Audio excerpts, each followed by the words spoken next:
motivation, because it makes a good leader?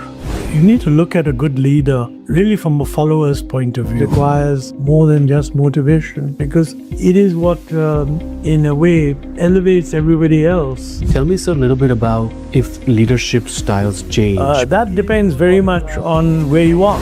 The best people going everywhere is a natural phenomenon. As to what leader you were influenced by, aspired by, that you can share. As being a teacher, I think he was always very interested in persuading other people.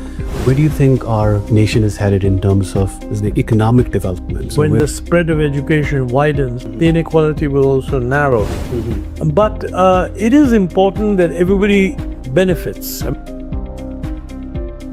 Sir, I am honored and privileged to be in your presence, sir. Mr. Muntek Singh Ahluwalia, who you can look up his resume, being on the Planning Commission, being on IMF, being one of the brilliant economists our country, India, has produced and been worldwide in a leadership position. Sir, I was telling you that I'm working on this project on leaders of India. And I would love, sir, your thoughts on what makes a good leader. That's a very difficult question, and I suppose you're specializing in it, so I feel a bit nervous. To my mind, you need to look at a good leader really from a follower's point of view. Ji. I mean, who is it who can motivate the best from the team that he's supposed to lead? Obviously, it requires more than just motivation. Right, sir. It requires an ability to organize, it requires an ability to correct, Right. it requires an ability to manage. Right. But the bottom line has to be that a really good leader, as opposed to a good manager. Right, sir. And I think a good manager, I don't necessarily see as someone who has to do lots of motivation. Yes. It's when they do a lot of motivation that you can say they become a good leader. Yes, sir. And maybe in public life, the leadership role is actually very important, because it is what, in a way, elevates everybody else Right. who is a follower Ji. into thinking that, they're also participating in some bigger objective. Yes. And that to my mind is the most important thing. Amazing, sir. Thank you so much. Sir, you have been known worldwide, and I know you also traveled quite a bit and hold or visited a university in US, at least one, as being a visiting professor. Tell me, sir, a little bit about if leadership styles change based on where we are, let's say India or United States. Oh, clearly they do. I mean, look, some aspects, like your basic moral compass, Ji. your basic honesty, Yes. your basic commitment to purpose, they don't change. But to the extent to which you have to communicate Yes. your team, that depends very much on where you are. And clearly the same person, if he's trying to be a leader in one field, doesn't even have to be in a different country. Yes. I mean, even in the same country, would behave differently. Absolutely. If he was, let's say, running a company or running a team or running a society. So it does change, yeah, sure. Sir, I work on culture, and one of my first books coming out in US, I've already published in India, is a book on cross-cultural intelligence. And I love studying how different cultures think, speak, communicate, expect their worldviews. As you know, sir, worldviews play a big role. Sir, you and I were discussing earlier off camera, and I'm going to ask you that question is, I was wondering if India has produced great leaders because there's something special about our culture. And you give a very fascinating answer that I haven't heard yet from leaders of India. May I ask you that question again? Sir, do you think there's something deep about Indian culture that so many leaders at the world stage happen to have a connection with India? No, I don't think it's to do with Indian culture. Yes. I mean, obviously, Indian culture does produce very competent people. It produces lots of skilled individuals. I think a lot of the reason why you see so many of them outside Ji. Is that maybe we are not giving them enough of an opportunity Right. to distinguish themselves or to be satisfied inside. Now, we are still a relatively poor country compared to other countries. Right. So, I mean, what's happening is that a certain percentage of Indians has a level of education Yes, sir. which is no worse than anybody else. Ji. So to that extent, we produce people who can lead major corporations anywhere. But notice in your what you call leadership, I mean, we've done that in the academic world. We produce a lot of first-class academics.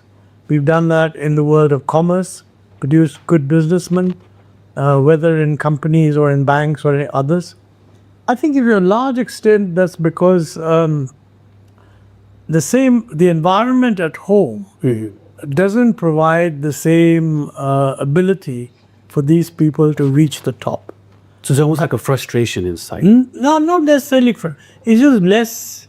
Opportunity. It's less opportunity. Okay, the world is more unconstrained for them than India is, and therefore they see more opportunities there. Now, to some extent, the best people going everywhere is a natural phenomenon. Okay. And I mean, you would see that in other countries also. Right. The difference that you were pointing out is that there not so much that we have so many Indians abroad, Right. but that so many of them are not in India. Yes. That I think is to my mind, every one of these guys Right. should have the opportunity to hold a similar position in India. Now, admittedly, we're a poorer country, so we probably can't afford exactly the same reward system. But I have a feeling that if we were really keen to attract them back, Yes, sir. we would find more of them willing to come back than are at the moment. Wonderful, sir.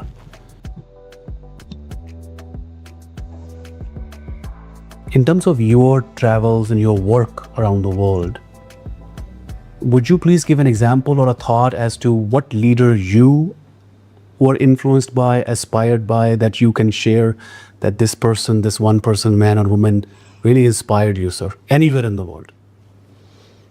Well, I'm kind of too old really to be able to identify who inspired me. Probably of all the people that I would say that Manmohan Singh was one guy Ji. who really did inspire me. Yes. Beyond the point, you can't be inspired by too many people, right?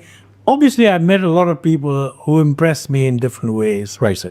But since I'm looking at them from a distance, you don't feel similarly inspired. But there are many people around. I think, for example, if you look around the world, certainly Lee Kuan Yew Yes, sir. in Singapore, Yes, sir. a very inspiring fellow. Yes. Certainly what Deng Xiaoping did in China is extremely inspiring. I can list a few others, but Yes, sir. not all of them are terribly well known. Yes, sir. But bottom line is that in all countries at different times, Yes, sir. people do take unusual steps Ji. and achieve unusual results. And it's good to know that and to know more about it, basically. Sir, you mentioned Dr. Manmohan Singh was an inspiration to you. Would you please, not many people worked with him, only people at a certain level did. So tell us a little bit about what inspired you about him? Well, several things. First of all, as an economist, just from a career point of view, I happened to meet him fairly early Yes, sir. in life. And, he had he started off as an academic economist, and then he'd gone into government. Sir. And that's more or less what I wanted to do. I didn't start as an academic economist. I didn't teach. But after I finished my university in England, I went off to the World Bank. But I didn't just want to stay there. That was for me, I always thought of it as a learning experience. What I wanted to do was get back into the government. Right. And he had done that, and it was a very successful move. So I found that a natural thing to get to know him. And he mentored me in the sense I asked him, I want to go and work in government. Right. How should I do it?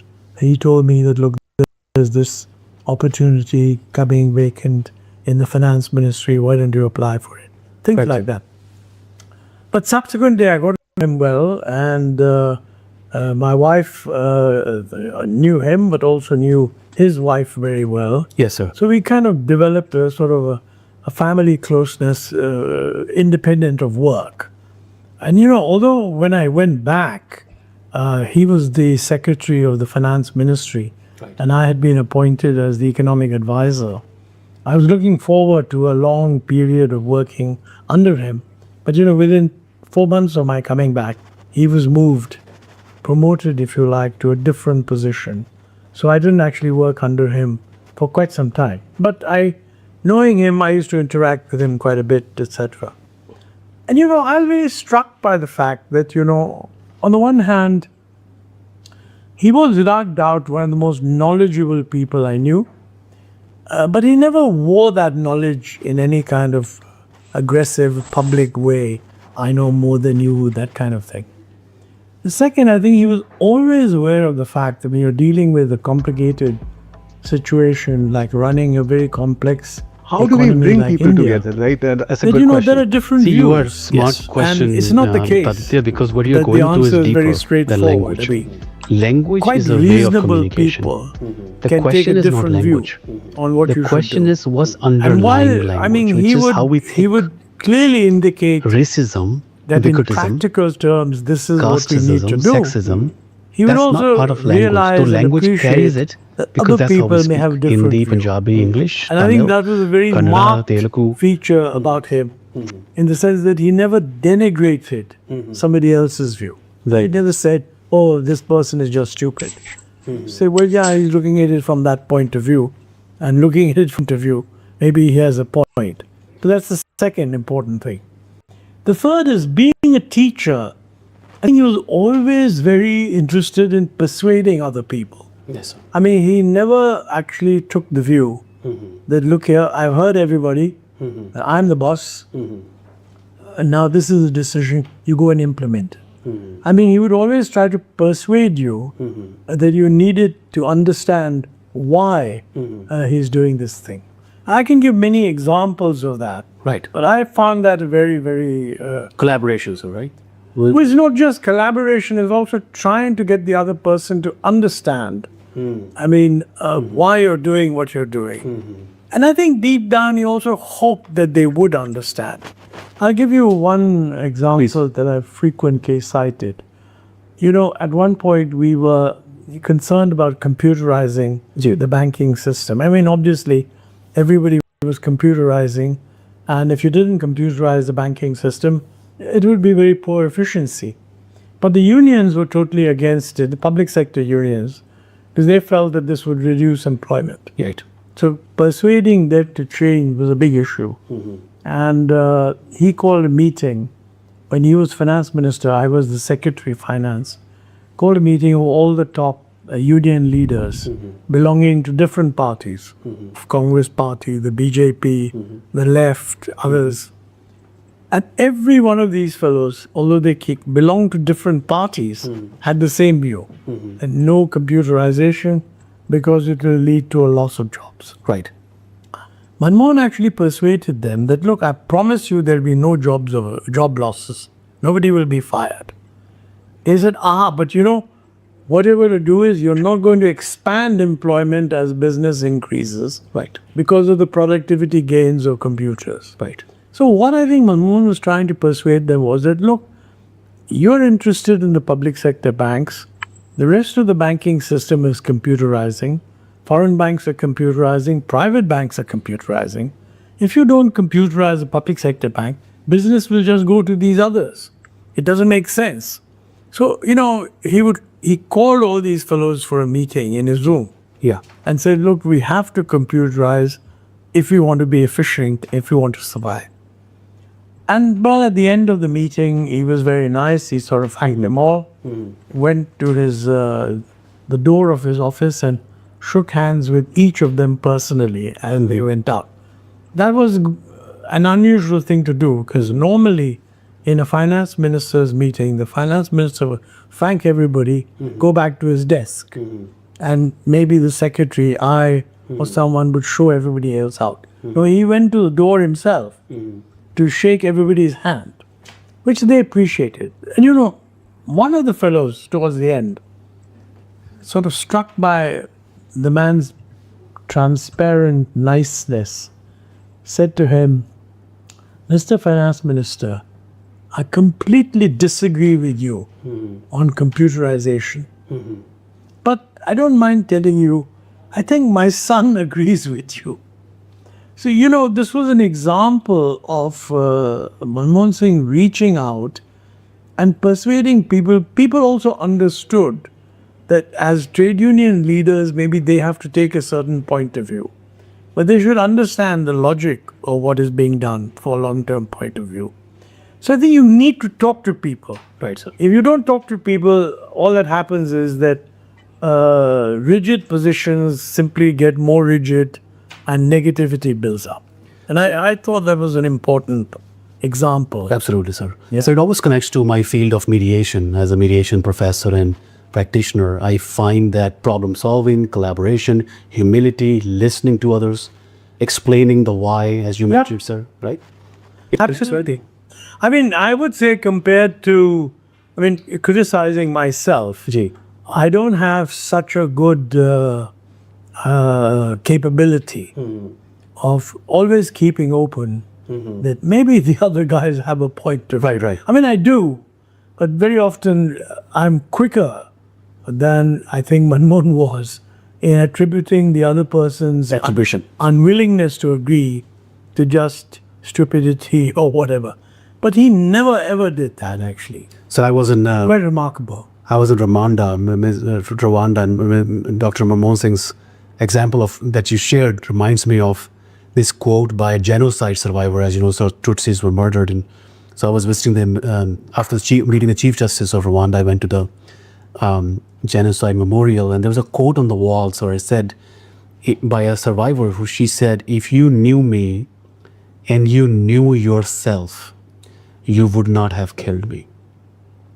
So this idea of not only you don't know me, you don't even know yourself. So what I'm hearing from you is Dr. Manmohan Singh was very much aware of that, and he was humble about